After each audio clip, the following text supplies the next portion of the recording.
今天我们家的晚餐是3个好吃的炒菜，配上一个豆腐汤。整个流程做下来，我觉得还是挺简单的。提前煮好的鸡蛋我放到冷水里面，这样好剥皮，再给它切上2刀。今天做的是金钱蛋，就是这个锅和油一定要热，要多一点。你把那个鸡蛋切好的放进去炸一下，像这样子虎皮状，基本上就可以把多余的油捞出来。放上一点那个蒜末、小米辣、蒜苗、盐和酱油，炒到断生，基本上就可以出锅了。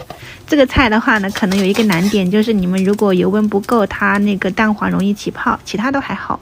第二个是青椒猪肝，锅里面油热，你就先下入那个蒜末跟青辣椒，再把那个切成片的猪肝也一起倒进去。它这种就是新鲜的切成片，啥都没有的。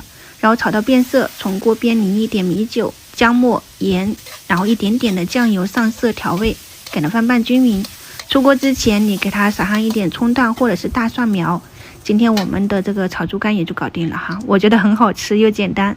第3个炒花菜，我没有提前焯水的，配了一点甜椒，先放到油锅里面给它翻炒出断生，再放一点蒜末，再把油渣也放进去哈。没有油渣你可以配一点五花肉，先炒五花肉再下入这一个。调味就是盐和蚝油。你出锅之前淋上1圈的那个清水，焖一小会儿，撒上葱花。家常版本的炒花菜，其实你还可以在里面放一点那个孜然粒，味道会更香。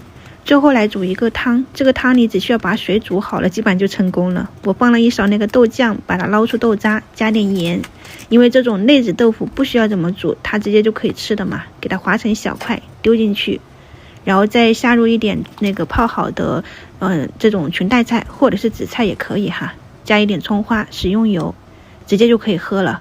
这个汤我真的个人是很喜欢喝的，最主要是简单快速，它这种豆腐很嫩，然后裙带菜又很鲜，味道还是可以的。